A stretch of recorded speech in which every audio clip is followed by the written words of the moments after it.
അസ്സലാമു അലൈക്കും. യൂനുസ് നബിയുടെ ദുആയുടെ എത്രത്തോളം ശക്തി ഉണ്ട് എന്നുള്ളതിനെ പറ്റിയിട്ടാണ് ഇവിടെ പറയുന്നത്.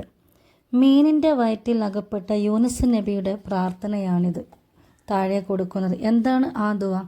ലാ ഇലാഹ ഇല്ല അൻത സുബ്ഹാനക ഇന്നി കുന്തു മിനൽ ളാലിമീൻ.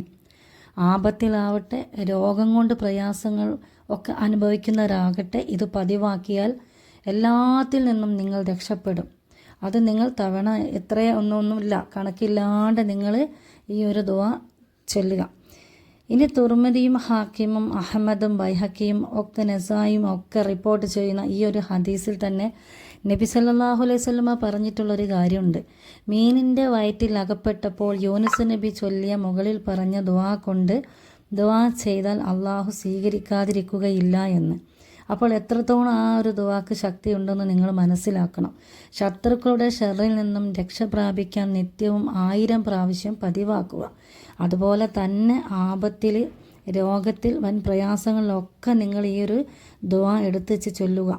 ആരെങ്കിലും സുജൂദ് ചെയ്തുകൊണ്ട് വിരൽ കൊണ്ട് എണ്ണി 41 എണ്ണം പൂർത്തിയാക്കിയ റബ്ബിൻ്റെ മുമ്പിൽ എന്തെങ്കിലും ഒരു കാര്യം സാധിച്ചു കിട്ടാനുണ്ടെങ്കിൽ ഈ ഒരു എണ്ണം 41 പ്രാവശ്യം ലാ ഇലാഹ ഇല്ലാ അൻത സുബ്ഹാനക ഇന്നി കുന്തു മിനൽ ളാലിമീൻ എന്ന് ദുആ ചെയ്തതിന് ശേഷം നിങ്ങൾ എന്ത് ചെയ്യുക?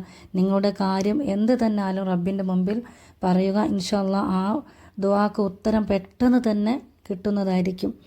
ഇനി ഇതിനെപ്പറ്റി കൂടുതലൊന്നും പോലെ നിങ്ങളിത് ചെയ്തുകൊണ്ടിരിക്കുമ്പോൾ തന്നെ നിങ്ങൾക്കതിൻ്റെ ഉത്തരം കിട്ടിക്കൊണ്ടിരിക്കും ഇൻഷാ അല്ലാഹ്.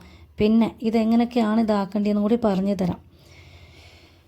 അതുപോലെ തന്നെ ഭരണാധികാരികളിൽ നിന്നാണെങ്കിലും നമുക്ക് സ്ഥാനമാനങ്ങളൊക്കെ നഷ്ടപ്പെട്ട ആളുകളൊക്കെ ഉണ്ടാവും. അവർക്കൊക്കെ ഇത് നമുക്ക് സ്ഥാനങ്ങൾ കിട്ടാൻ വേണ്ടിയിട്ടുള്ള ആളുകളൊക്കെ നല്ല നല്ല ജോലി കയറ്റങ്ങൾ കിട്ടാനൊക്കെ ആഗ്രഹിക്കുന്നവരാണെങ്കിൽ ഇത് സ്ഥിരമായിട്ട് ഈ ദുആ ചെയ്യാം. അതുപോലെ ശത്രുക്കൾ നേരിടാൻ നമുക്ക് കഴിവില്ല, അപ്പോൾ അതിനൊക്കെ നമുക്ക് ഈ ഒരു ദുആ കൊണ്ട് നേരിടാൻ പറ്റും. അതുപോലെ തന്നെ നാവടങ്ങാൻ, ചില ആളുകളുടെ നാവ് നിൽക്കില്ല, എന്തെങ്കിലും പറഞ്ഞുകൊണ്ട് നിൽക്കും. അപ്പോൾ അങ്ങനെയൊക്കെ നാവടങ്ങാനൊക്കെ ഈ ഒരു ദുആ മതി. ഇനി 41 ദിവസമാണ് ഇതിൻ്റെ ഒരു കാലാവധി. 1000 തവണയാണ് നിങ്ങൾ ഈ ഒരു ദുആ ചൊല്ലേണ്ടത്. ഒരേ ഇരുപ്പിൽ ഇരുന്ന് കൊണ്ട് ചൊല്ലണം. കിബിലക്ക് തിരിഞ്ഞിരുന്ന് വേണം ചൊല്ലാൻ. 41 ദിവസം ഒരേ സ്ഥലത്തിരുന്ന് ചൊല്ലിയാൽ അതിൻ്റെ മഹാ അത്ഭുതം തന്നെ നിങ്ങൾക്ക് അനുഭവപ്പെടും. ഒരിക്കലും നിങ്ങൾ പരാജയപ്പെടില്ല. ഇനി നിങ്ങളുടെ കാര്യങ്ങളൊക്കെ സാധിച്ചു കഴിഞ്ഞാലും ഇത് ചൊല്ലുന്നത് കൊണ്ട് വിരോധമൊന്നുമില്ല. ഇത് നിങ്ങൾ നിർത്താതെ പതിവായിട്ട് തന്നെ ഈ ഒരു ദുആ എടുത്തുവെച്ച് ചൊല്ലാം. അതിൻ്റെ ഫലം നമുക്ക് പടച്ചോനെ അല്ലേ, ഈ ഒരു ദുആൻ്റെ ഇത് പതിവാക്കി നിങ്ങൾ ചൊല്ലുകയാണെങ്കിൽ ഇതിൻ്റെ ഫലം അനുഭവിക്കാൻ റബ്ബ് നമുക്കും കൂടി ഭാഗ്യം നൽകട്ടെ എന്ന് ദുആ ചെയ്തുകൊണ്ട് ഇൻഷാ അല്ലാഹ് നിർത്തുന്നു. നിങ്ങൾക്ക് എന്തെങ്കിലും പ്രയാസങ്ങളോ ബുദ്ധിമുട്ടുകളോ ഉണ്ടെങ്കിൽ നിങ്ങൾ കമൻറ്റിൽ വന്നറിയിക്കുക. അതിനുള്ള പ്രതിവിധി പറഞ്ഞു തരുന്നതായിരിക്കും.